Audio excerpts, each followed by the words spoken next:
अस्सलामुअलैकुम वरहमतुल्लाहि वबरकातुहू। हज़रात मोहतरम, आज हम इंशाअल्लाह अज़्ज़वजल अपनी इस मुख्तसर सी वीडियो में क़ुरबानी के मसाइल के बारे में जानेंगे कि क़ुरबानी वाजिब है या सुन्नत है, क़ुरबानी का वक्त क्या है, साथ ही साथ क़ुरबानी का जानवर आखिर कैसा होना चाहिए, क़ुरबानी का जानवर अगर ऐब वाला है तो उस सूरत में क्या मामला पेश आता है, इसी तरह क़ुरबानी का गोश्त और चमड़े के साथ आखिर क्या मामला किया जाए, ऐसी बहुत सारी बातों के बारे में आज अपनी इस मुख्तसर सी वीडियो में हम जानेंगे। वीडियो पसंद आए तो वीडियो को लाइक करें, शेयर करें और अगर हमारे मोहम्मदी चैनल पर नए आए हो तो इसे ज़रूर सब्सक्राइब करके बेल आइकन को भी ज़रूर दबाएं ताकि इस तरह की तमाम इन्फॉर्मेटिव वीडियोज़ आप तक ज़रूर पहुँचे। हज़रात मोहतरम, अल्लाह रब्बुल इज़्ज़त ने सूरे कौसर में वाज़ेह लफ्ज़ों में इरशाद फरमाया, फ़सल्लि लिरब्बिका वनहर। अल्लाह रब्बुल इज़्ज़त ने इसमें फरमाया नमाज अदा करो, और यानी नमाज अदा करो अपने रब के लिए और क़ुरबानी करो। हज़रात मोहतरम, क़ुरबानी अब वाजिब है, सुन्नत है, फ़र्ज़ है, क्या है? अब सबसे पहली बात हम ये समझेंगे। हज़रात मोहतरम, हुज़ूर रसूल अकरम सल्लल्लाहु अलैहि वसल्लम ने क़ुरबानी वाजिब होने के लिए जिन शराइत का ज़िक्र फरमाया वो दर्ज झेल है, जिनसे ये पता चलता है कि क़ुरबानी जो है ये वाजिब है। इनमें सबसे पहली जो शर्त है वो है मुसलमान होना, यानी अगर कोई मुसलमान है, और दूसरी जो शर्त है वो है मुकीम, यानी क़ुरबानी के लिए जो पहली शर्त है वो मुसलमान होना, दूसरी शर्त है मुकीम होना। यानी मसला है कि मुसाफिर अगरचे क़ुरबानी वाजिब नहीं मगर नफ़ल के तौर पर करे तो जायज़ है, सवाब पाएगा। इसी तरह क़ुरबानी वाजिब होने की जो तीसरी शर्त है वो है मालिके निसाब का होना, यानी ज़िंदगी गुजारने वाली चीज़ों के अलावा जिसके पास 600 ग्राम चांदी या उसकी कीमत हो तो मालिके निसाब है और क़ुरबानी के लिए ज़कात फ़र्ज़ नहीं। क़ुरबानी का जो मामला है, क़ुरबानी के लिए ज़कात फ़र्ज़ नहीं। मसला इसी तरह एक और है कि क़ुरबानी करने वाले के लिए मुस्तहब है कि पहली ज़िलहिज्जा के चाँद देखने से लेकर 10वीं ज़िलहिज्जा तक न हजामत बनवाए और न नाखून तरशवाए। हज़रात मोहतरम, इसी तरह एक मसला है कि घर में अगर कई अफराद हैं और हर शख्स मालिके निसाब है तो हर एक शख्स पर क़ुरबानी वाजिब है। ऐसा नहीं कि घर में कई लोग हैं जो अलग अलग सब अपने हैं, अलग अलग सबका कमाना खाना है और हर एक मालिके निसाब है तो सब पर क़ुरबानी वाजिब है। ऐसा नहीं कि उनमें से कोई बड़े ने क़ुरबानी कर दी तो सब की जानिब से हो जाएगा, वो ऐसा नहीं होगा। हर शख्स मालिके निसाब है तो हर शख्स पर क़ुरबानी वाजिब है। हज़रात मोहतरम, इसी तरह किसी एक फ़र्द मैयत या हुज़ूर सल्लल्लाहु अलैहि वसल्लम के नाम क़ुरबानी कर देने से वाजिब की अदायगी नहीं होगी, बल्कि हर फ़र्द अपनी जानिब से क़ुरबानी अदा करे। हज़रात मोहतरम, क़ुरबानी एक ऐसी चीज़ है, इंसान नमाज तो बहुत सारे लोग हैं जिनके लिए बहुत आसान चीज़ होती है नमाज अदा करना, लेकिन क़ुरबानी ये बहुत अहम चीज़ होती है। माल की क़ुरबानी, जान की क़ुरबानी, औलाद की क़ुरबानी, अपनी ख्वाहिशात को अल्लाह की रज़ा के लिए क़ुरबान करना, ऐसी बहुत सारी चीज़ों की क़ुरबानी होती है। क़ुरबानी अल्लाह को बहुत पसंद है। अल्लाह रब्बुल इज़्ज़त ने जब हज़रत इब्राहीम अलैहिस्सलाम से फरमाया कि तुम अपने सबसे अज़ीज़ शय यानी अपने बेटे को हमारे रास्ते में क़ुरबान करो, तो हज़रत इब्राहीम अलैहिस्सलाम ने बग़ैर चूनो चिरा किए अल्लाह रब्बुल इज़्ज़त के उस हुक्म को पूरा करते हुए अपने हरदिल अज़ीज़ बेटे हज़रत इस्माइल अलैहिस्सलाम को क़ुरबान गाह लेकर चले गए और उनकी क़ुरबानी देते हुए अल्लाह रब्बुल इज़्ज़त की रज़ा हासिल करते हुए नज़र आए। ये हैं हज़रत इब्राहीम अलैहिस्सलाम। हज़रात मोहतरम, हज़रत इब्राहीम अलैहिस्सलाम ने अपने बेटे की क़ुरबानी देकर ये सारी दुनिया के मुसलमानों को सबक दिया है कि जैसे मुझे अल्लाह रब्बुल इज़्ज़त ने हुक्म दिया अपने बेटे को कुर्बान करने का, मैंने बग़ैर सोचे समझे अपने बेटे को अल्लाह के रास्ते में कुर्बान करने के लिए कुर्बानगाह लेकर चला गया, वैसे ही तुमसे भी जब अल्लाह रब्बुल इज़्ज़त किसी भी शय की कुर्बानी देने को कहे तो बग़ैर चूनो चीरा किए अल्लाह की बारगाह में अल्लाह की रज़ा के लिए कुर्बानी देते हुए नजर आना। क्योंकि अल्लाह रब्बुल इज़्ज़त जब कुर्बानी लेता है तो अजीम मकाम व मर्तबा भी अता फरमाता है।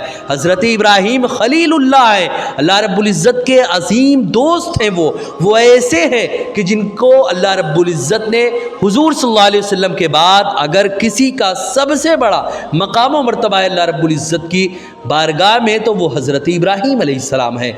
हज़रत इब्राहीम अलैहिस्सलाम वो नबी हैं जिनकी अल्लाह रब्बुल इज़्ज़त ने कई सारी आजमाइशें की, उनसे कई सारी कुर्बानियाँ ली और अल्लाह रब्बुल इज़्ज़त के हर आजमाइश में हज़रत इब्राहीम सुरखरू होते हुए नजर आए। हज़रात मोहतरम, कुर्बानी का वक्त आखिर क्या है ज़रा वो भी समझते चले।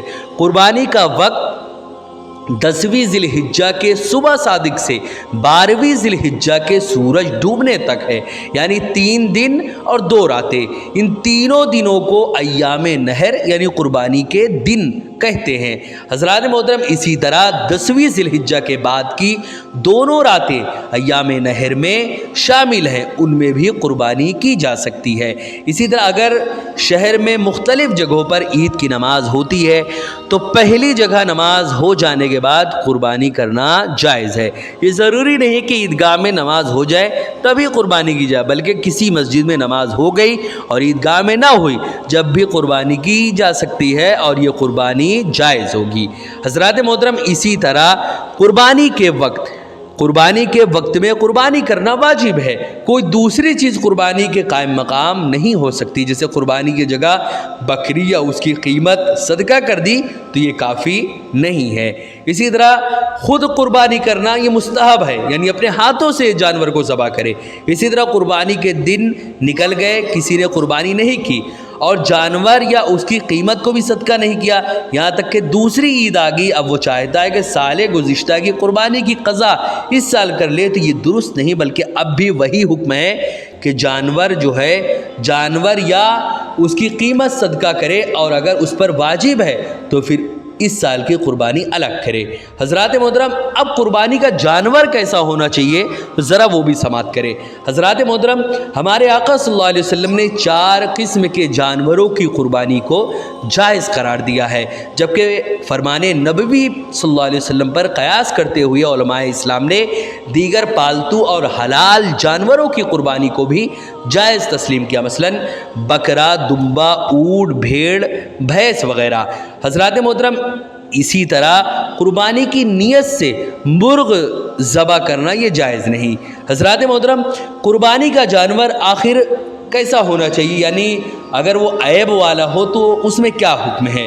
हज़रात मोहतरम, हमारे आका सल्लल्लाहु अलैहि वसल्लम ने इरशाद फरमाया कि कुर्बानी के जानवर का 4 चीज़ों से पाक होना ज़रूरी है, जिनमें सबसे पहली चीज़ ये है कि ऐसा लंगड़ा ना हो वो जानवर कि जिसका लंगड़ापन ज़ाहिर हो, हल्का फुल्का हो, जो पता भी नहीं चलता हो ज़्यादा, तो इसमें कोई हर्ज नहीं।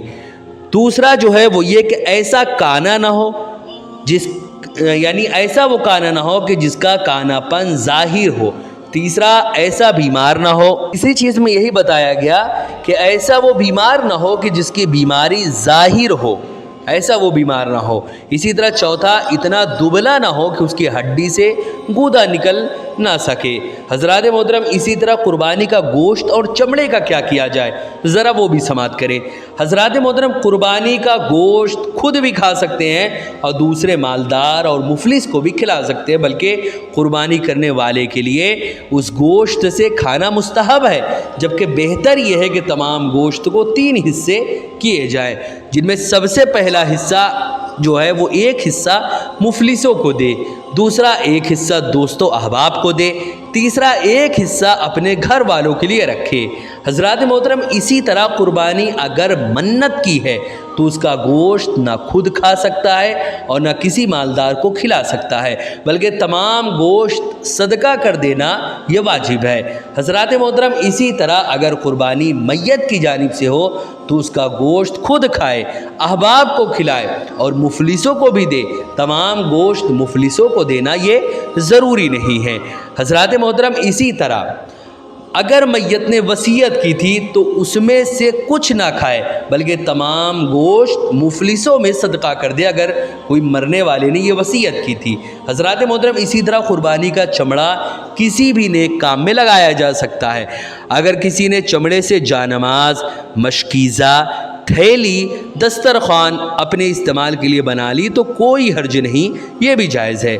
حضرات محترم، اسی طرح قربانی کا چمڑا بیچے تو اس کی قیمت مفلسوں میں صدقہ کر دے۔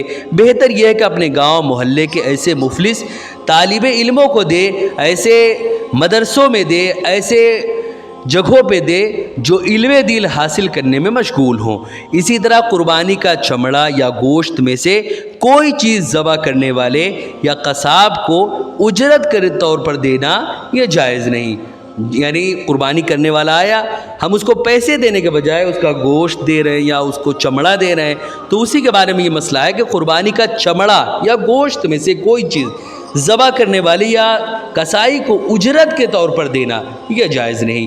حضرات محترم، اللہ تبارک و تعالیٰ تمام مسلمانوں کو یہ دعا کریں ہم سب کہ اللہ تعالیٰ تمام مسلمانوں کو شرعی قربانی کی توفیق بخشے اور نام و نمود سے ہمیشہ محفوظ رکھے۔ اور حضرت ابراہیم علیہ السلام جنہوں نے اپنے بیٹے کو اللہ کے راستے میں قربان کرتے ہوئے نظر آئے، ان کی سنت کو عملی جامہ پہنائے زندگی کے ہر موڑ پر۔ اللہ رب العزت نے ہمیں فرمایا حی علی الصلاۃ اور حی علی الفلاح کے ذریعے کہ آؤ نماز کی طرف۔ ہماری خواہش یہ ہے، ہماری مرضی یہ ہے کہ ہم ابھی اس وقت لیٹے سوئے، گپے ہاکے یا ٹہلے گھومے عیش کرے، جبکہ آواز مصلی یعنی مؤذن آواز دے رہا ہے حی علی الصلاۃ، آؤ نماز کی طرف۔ یہ بظاہر تو مؤذن آپ کو نماز کی جانب بلا رہا ہے، لیکن حقیقت میں یہ بلانے والا اللہ ہے جو مسجد کی جانب نماز کے لیے آپ کو بلا رہا ہے، آؤ نماز کی جانب۔ اس کے بعد فرماتا ہے آؤ حی علی الفلاح، آؤ کامیابی کی جانب۔ حضرات محترم، تو اب اپنی خواہشات کو قربان کرتے ہوئے اللہ کے اس آواز پر، اللہ کے اس صدا پر ہم لبیک کرتے ہوئے نظر آئیں اور مسجد میں آ کر 5 وقت کی نماز پڑھتے ہوئے نظر آئے۔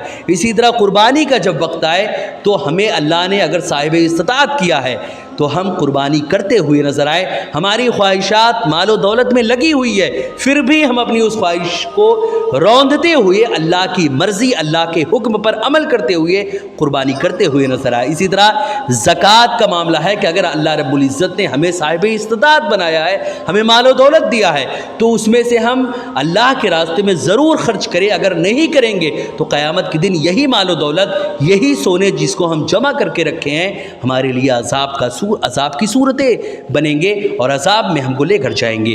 حضرات محترم، ویڈیو پسند آئے تو ویڈیو کو لائک کریں، شیئر کریں۔ حضرات محترم، اور ہمارے چینل پر نئے آئے ہوں تو اسے ضرور سبسکرائب کریں۔ السلام علیکم ورحمۃ اللہ وبرکاتہ۔